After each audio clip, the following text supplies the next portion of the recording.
Hello viewers, my name is Dipanshu and welcome to the Learnology Coding. So previous video में आपने देखा कि किस तरह से हम विजार्ड क्रिएट करते हैं एंड किस तरह से हमें फ्रंट एंड पे शो होता है विजार्ड। एंड आज हम इस वीडियो में देखेंगे कि किस तरह से हम विजार्ड पे वैल्यू फिल करने के बाद अपने रिकॉर्ड में अपडेट कर सकते हैं। हमने प्रीवियस वीडियो में ये देखा था कि जब हम बटन पर क्लिक कर रहे थे तो प्रिंट आ रहा था हमारे टर्मिनल्स में, जो हमने हेलो प्रिंट कराया है। एंड अभी हम क्या करेंगे कि सारी वैल्यू फिल करेंगे और उसके बाद जब हम अपडेट पर क्लिक करेंगे तो रिकॉर्ड में हमारी वैल्यू सारी अपडेट हो जाएंगी। तो उसको करने के लिए सबसे पहले हमें क्या करना होता है, सबसे पहले हम रिकॉर्ड की आईडी गेट करते हैं। जो करंट फॉर्म है हमारा खुला हुआ उसकी आईडी गेट करते हैं। तो उसके लिए हमें क्या करना होता है, उसके लिए हमें कंटेक्स्ट से आईडी गेट करनी होती है। तो उसके लिए क्या करते हैं, हम एक वेरिएबल बना लेते हैं active_id एंड उसको हम ऐसे गेट करते हैं self._context dot gate active id। And अब अगर हम इसको प्रिंट करेंगे तो हमें ये आईडी प्रिंट हो जाएगी। तो अभी हम इसे प्रिंट करके देख लेते हैं कि हमारा जो रिजल्ट है क्या आ रहा है।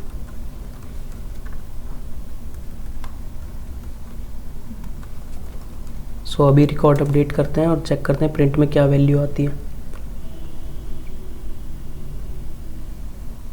अभी अपडेट इन्फॉर्मेशन पर क्लिक करेंगे और विजार्ड खुल जाएगा। और जैसे ही मैं अपडेट पर क्लिक करूँगा तो जो मेन फॉर्म की आईडी है यहाँ पर 4, वो मुझे आउटपुट में मिल जाएगी टर्मिनल्स के अंदर। तो यहाँ पर अपडेट पर क्लिक करता हूँ और यहाँ पे मुझे आईडी 4 गेट हो जाएगी। तो करंट फॉर्म की आईडी हम इस तरह से गेट करते हैं। जो भी वैल्यू हम विजार्ड में फिल करेंगे हमें इस रिकॉर्ड के अंदर वो करनी है अपडेट।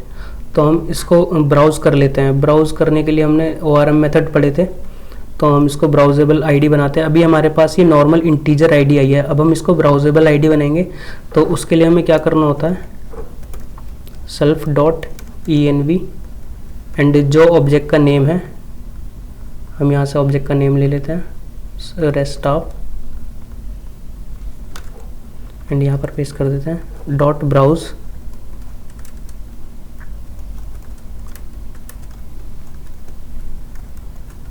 एंड इसके अंदर हम ये आईडी डाल देंगे।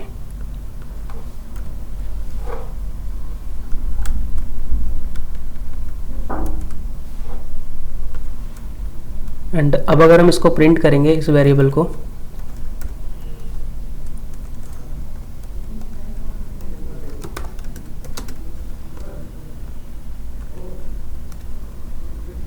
तो हमें ब्राउजेबल आईडी मिल जाएगी विद ऑब्जेक्ट। अब हम प्रिंट करते हैं इसे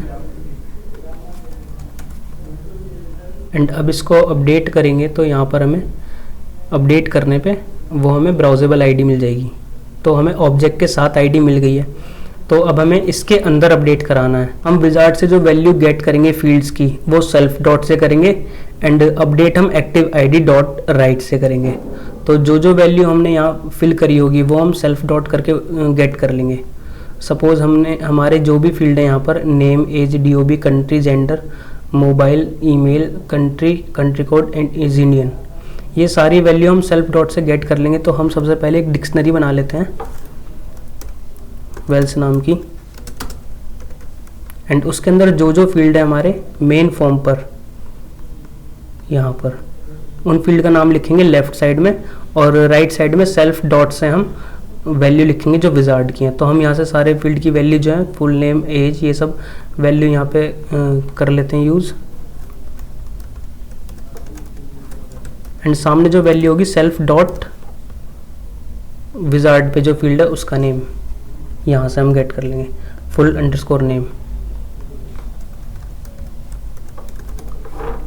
सेम इसी तरह से हम सारे फील्ड यहाँ से यूज़ कर लेंगे। एज,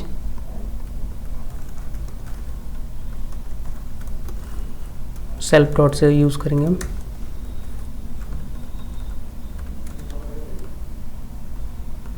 एंड मोबाइल,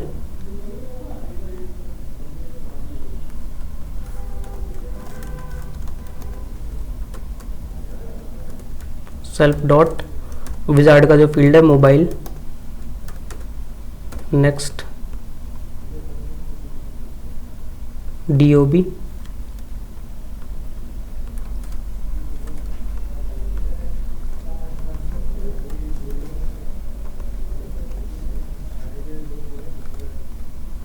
नेक्स्ट हमारा है ईमेल,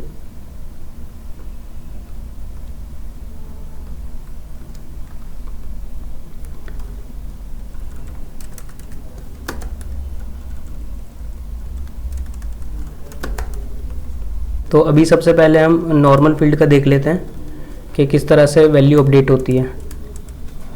तो ये हमने यहाँ पर एक डिक्शनरी बना ली। अब हम क्या करेंगे, जो हमारी एक्टिव आईडी है, यहाँ पर जो ब्राउजेबल आईडी में कन्वर्ट करी थी हमने UPD where, उसमें हम राइट मेथड लगाएंगे अपडेट करने के लिए। तो हम इसमें डॉट राइट लगा देंगे और ये डिक्शनरी पास कर देंगे हम वेल्स।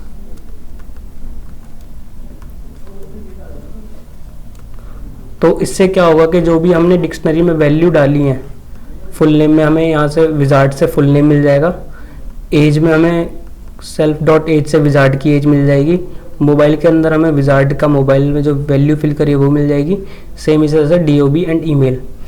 तो ये नॉर्मल फील्ड हैं जो हमने अभी वेल्स के अंदर डिक्शनरी के अंदर यूज़ करें एंड राइट करा दिए। सो जो हमने नॉर्मल फील्ड यूज़ करें अब उसे देखते हैं फ्रंट एंड पे चेंज होते हैं नहीं। तो अभी हमारे जो फील्ड है, नेम में रिचा, एज में 24, DOB 1129 to 2021 and mobile and email में जो वैल्यू फिल है। अब इसको अगर हमें अपडेट करना है तो यहाँ पर अपडेट इन्फो पर क्लिक करके यहाँ चेंज करेंगे हम एंड यहाँ एज 22, ईमेल में कुछ भी abc@gmail.com, 1 2 3 4 5 6 7 8 9 10। अब अगर रिकॉर्ड को सेव करेंगे हम तो हमारा अपडेट हो जाएगा रिकॉर्ड जो मेन फॉर्म पे है। तो यहाँ पर हमारे जो जो वैल्यू फिल पहले थी वो हट गई हैं और जो नई वैल्यू मैंने विजार्ड में फिल करी थी वो अपडेट हो गई मेन फॉर्म पे। तो इस तरह से हमारा नॉर्मल फील्ड जो होता है वो अपडेट हो जाता है जो करंट फॉर्म पर होता है। तो इस तरह से हम नॉर्मल फील्ड अपडेट करते हैं। अब अगर हमारा मैनी टू वन टाइप का फील्ड है, सपोज यहाँ पर हमारा जो फील्ड है कंट्री, इसमें अगर हमें मैनी टू वन के अंदर डेटा लाना है विजार्ड से, तो हम उस केस में क्या करते हैं, हम विजार्ड में यहाँ पर हम लेफ्ट साइड में मेन फॉर्म का जो फील्ड है उसका नाम लिखते हैं कंट्री आईडी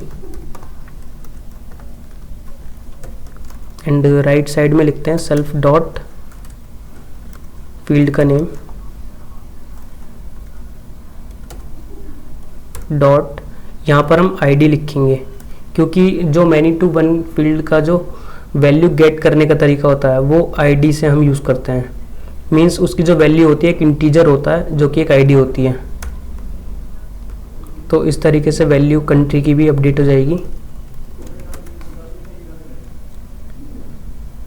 सो अब अगर हम रिफ्रेश करेंगे यहाँ पर, सो हम चाहते हैं कि यहाँ पर जो हमने कंट्री सेलेक्ट करी थी अल्जीरिया, हम उसे चेंज करना चाहते हैं। तो हम अपडेट इन्फो में जाके यहाँ से अगर इंडिया सेलेक्ट कर लें एंड बाकी जो भी हमें चेंज करना है, सपोज दीपांशु सिंह की जगह हम दीपांशु चाहते हैं एंड अपडेट करें, तो जो भी हमारी फील्ड में वैल्यू है वो अपडेट हो जाएंगी जो हमने विजार्ड पर फिल करी है। जो हमने कंट्री इंडिया सेलेक्ट करी है वो अपडेट हो जाएगी मेन फॉर्म पर। तो यहाँ पर 19 हो गई और जो हमने फिल नहीं करी वो खाली हो गई क्योंकि उनमें वैल्यू नहीं थी, इस वजह से वो खाली हो गई। तो इस तरह से मैनी टू वन का फील्ड जो है वो अपडेट होता है। अब अगर हम बात करें मैनी टू मैनी फील्ड की, तो मैनी टू मैनी फील्ड हमारा जो है कंट्रीज़ नाम का है, जिसका जो टेक्निकल नेम है country_IDS। तो उस केस में क्या करते हैं हम सबसे पहले लूप चलाते हैं। हम वैल्यू डिक्शनरी बनाने से पहले हम एक लूप चलाते हैं सेल्फ डॉट कंट्री आईडीज पर for else in self dot country_IDS, जिससे कि एक एक करके सारी कंट्री जो भी उस फील्ड के अंदर है वो सारी हमें गेट हो जाए। तो सबसे पहले हम यहाँ पर एक लिस्ट बना लेते हैं।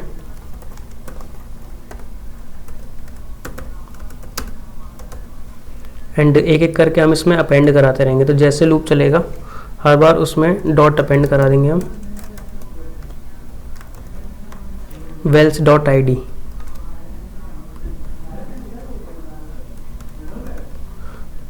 मीन्स हर बार यहाँ पे सपोज यहाँ पर हमने कंट्री सेलेक्ट करी तो इस फील्ड पर सबसे पहले लूप चलेगा। तो जब लूप चलेगा तो एक एक करके तीनों नाम पर जाएगा और जो नाम हमने सेलेक्ट करा उस रिकॉर्ड की आईडी उसमें अपेंड करा देगा। तो एक एक करके तीनों आईडी हमें इस कंट्री लिस्ट के अंदर मिल जाएंगी।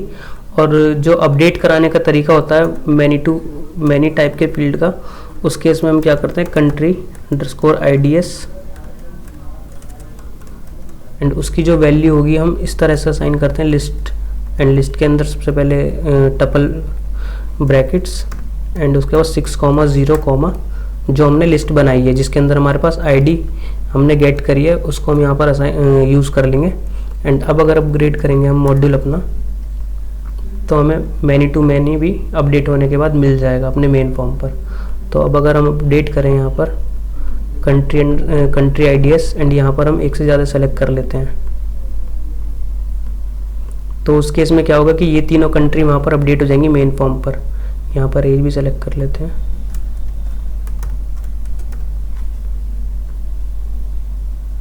तो यहाँ पर तीनों कंट्री यहाँ पर अपडेट हो गई। एंड हम अगर दोबारा इसे अपडेट करें, सपोज वहाँ पर 3 थी और यहाँ पर एंडोरा कर दें, अपडेट करेंगे तो यहाँ पर अब मेन फॉर्म पर कंट्री एंडोरा हो जाएगी। सो इस तरह से मैनी टू मैनी फील्ड भी हम अपडेट कर सकते हैं। नेक्स्ट हम चलते हैं वन टू मैनी फील्ड पे। तो हमने नॉर्मल फील्ड देख लिया किस तरह से अपडेट करते हैं विजार्ड से नॉर्मल फॉर्म पे। उसके बाद हमने देख लिया मैनी टू मैनी फील्ड का। एंड अब हम देखेंगे वन टू मैनी का कैसे करते हैं। हम वन टू मैनी के केस में भी ऐसे करेंगे क्योंकि इसमें भी हमें एक से ज़्यादा वैल्यू हमें मिलती हैं। तो हम सबसे पहले इस वन टू मैनी फील्ड पर लूप लगाएंगे स्टाफ लाइन IDS एंड उसको भी लिस्ट में हम अपडेट करेंगे। तो सबसे पहले एक लिस्ट ले लेते हैं, लिस्ट 2 एंड उसके बाद हम लूप लगाते हैं जो हमारी विजार्ड वाली वन टू मैनी फील्ड है। तो हम vals to in self dot staff line IDS and हम इसको अपेंड करेंगे LST2 में डॉट। हमने मैनी टू मैनी के केस में नॉर्मल आईडी अपेंड कराई थी, बट इस केस में हम अपेंड कराएंगे डिफरेंट तरीके से। तो हम यहाँ पर 0,0, एक डिक्शनरी लेते हैं एंड उसके अंदर हम जो वन टू मैनी के फील्ड्स होते हैं उसको हम यूज़ करते हैं। तो जो हमारे वन टू मैनी के फील्ड है यहाँ पर मेन फॉर्म पर, तो हमारा फर्स्ट फील्ड है नेम एंड सेकंड फील्ड है स्टाफ लाइन IDS के अंदर प्रोडक्ट अंडरस्कोर ID। तो हम यहाँ पर वो दोनों फील्ड लिखते हैं, नेम वेल्स टू डॉट के बाद हम यहाँ लिखेंगे वैल्यू जो विजार्ड के वन टू मैनी लाइन में जो नेम फील्ड है उसका टेक्निकल नेम लिखेंगे। सो यहाँ पर भी नेम है तो इसलिए हम यहाँ पर नेम कर देते हैं। एंड सेकंड हमारा फील्ड है प्रोडक्ट ID, तो इसकी वैल्यू भी हम 2 डॉट प्रोडक्ट ID। ये मैनी टू वन टाइप का फील्ड था, वन टू मैनी के अंदर मैनी टू वन टाइप का फील्ड था प्रोडक्ट ID, इसलिए हम वेल्स टू मीन्स जो इटरेशन चल रही है वन टू मैनी लाइन की डॉट प्रोडक्ट ID, उस इटरेशन के अंदर जो प्रोडक्ट ID है और डॉट ID मीन्स प्रोडक्ट की ID। तो प्रोडक्ट ID के अंदर उस प्रोडक्ट की ID आ जाएगी एंड हम फाइनली इसमें अपेंड करा देंगे। और जितनी बार वन टू मैनी लाइन हमें मिलेगी उतनी बार वो अपेंड कराएगा। यहाँ पर हम वन टू मैनी फील्ड का नाम लिखेंगे स्टाफ लाइन IDS एंड यहाँ पर हम डायरेक्ट लिखेंगे LST2। सो अब जब अपग्रेड करेंगे हम अपना मॉड्यूल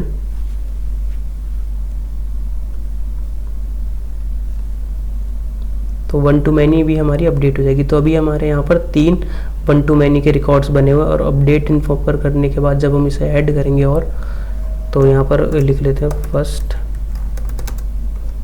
एंड यहाँ प्रोडक्ट कोई भी सिलेक्ट कर लेते हैं, तो अपडेट करने पे वहाँ में ये भी ऐड हो जाएगा। सो एज भी यहाँ पर हम फिल कर लेते हैं एंड अपडेट करेंगे तो यहाँ पर हमें ये वाला रिकॉर्ड भी ऐड हो गया। एंड इस तरह से हम चाहते हैं और भी अपडेट हो जाए। अभिषेक यादव एंड प्रोडक्ट कोई भी सिलेक्ट करें तो अपडेट करने पे ये भी ऐड हो जाएगा एज फिल करने के बाद। सो इस तरह से हम वन टू मैनी का डेटा भी ऐड करा सकते हैं, अपडेट करा सकते हैं विजार्ड के थ्रू। सो अभी क्या हो रहा है कि हमारा जो हम वन टू मैनी सेलेक्ट कर रहे हैं विजार्ड के ऊपर वो ऐड हो रही है इसके अंदर, वन टू मैनी के अंदर। बट हम चाहते हैं कि जो पुराना डेटा है वो पहले डिलीट हो जाए और अपडेटेड वाला डेटा जाए।